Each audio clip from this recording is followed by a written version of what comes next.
एक ऐसा जहाज जिसने समुद्र में अपनी छाप छोड़ दी, लेकिन उसकी कहानी अब तक रहस्य बनी हुई है। ये एम्बिशन से जन्मा एक वेसल था, इंसान की इंजीनियरिंग से बना स्टील का एक विशाल टाइटन।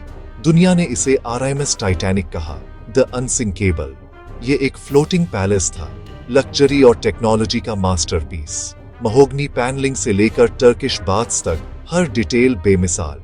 उस दौर के लिए इसका स्केल अकल्पनीय, 3 फुटबॉल फील्ड से भी लंबा। एक डिक्लेरेशन कि इंसान ने नेचर की वाइल्डनेस को कंट्रोल कर लिया था। अखबारों की हेडलाइंस ने इसकी इनविंसिबिलिटी को मिथ की तरह और मजबूत किया। कोई नहीं जानता था ये सिंबल एक ऐसी डेस्टिनी की ओर बढ़ रहा था जो ट्रेजेडी से जुड़ेगी।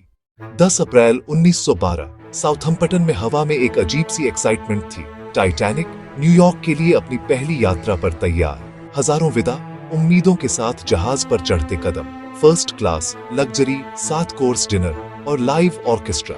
प्रोमेनेड पर टहलना, पुल में तैराकी, स्क्वैश का रोमांच, एक फ्लोटिंग पैराडाइज, हर सुविधा मौजूद। नीचे थर्ड क्लास के लिए यह लग्जरी नहीं, ट्रांसफॉर्मेशन की यात्रा थी। फिडल की धुनों में बहती उम्मीद, इंजनों की लय, बेहतर दुनिया की धड़कन।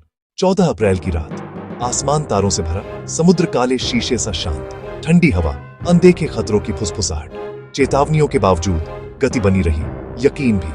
11:40 शांति टूटी, आवाज कांपी। आइसबर्ग ठीक सामने, आदेश बरसे, रिवर्स, दाएं पूरी, टक्कर, जोरदार क्रैश नहीं, एक डरावनी स्क्रेप। स्टारबोर्ड प्लेटें पंच हुई, 5 कंपार्टमेंट्स में बर्फीला पानी। थॉमस एंड्रयूज, फैसला जहाज डूबेगा।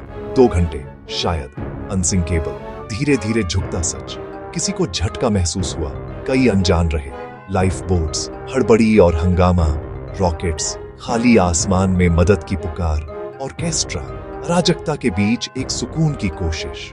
महिलाएं और बच्चे पहले, दिल तोड़ते विदा संगीत, भाप की गर्जना, पानी की सनसनाहट और डर की सिम्फनी। धनुष डूबा, स्तर्ण ऊपर उठा, फिर रोशनी झिलमिलाकर बुझ गई। दर्द की कराह और जहाज 2 हिस्सों में टूट गया। एक आखिरी जिद्दी उभार और गहराइयों की तरफ उतरान। 1500 से ज्यादा जाने, बर्फीले पानी में संघर्ष, कुछ नावें अधूरी, चीखें दूर तक, और फिर सन्नाटा। कारपाठियां पहुंची, सिर्फ 700 से कुछ अधिक बचे। दुनिया भर में शोक और यकीन से परे हेडलाइंस। ऑफिशियल कथा, आइसबर्ग, ज्यादा गति, कम लाइफ बोट्स। पर सवाल बाकी, क्या सिर्फ बदकिस्मती या गहरी कमियां? ठंड में स्टील के ब्रिटल होने और रिवेट्स के क्वालिटी पर शंका। क्या जल्दबाजी और बजट ने संरचना को कमजोर किया? वायरलेस पर भीड़, जरूरी संदेश ब्रिज तक देर से। पास का जहाज, रॉकेट देखे गए, क्या मदद पहुंच में थी पर आई नहीं? ओलंपिक स्वैप और इंश्योरेंस फ्रॉड की थ्योरी डिबंक्ड। साजिशी दावे, सबूत कम, पर सवाल अमर। मलबा धीरे धीरे घुलता है, पर कहानी एक अनंत, हॉन्टिंग एनिग्मा बनी रहती है।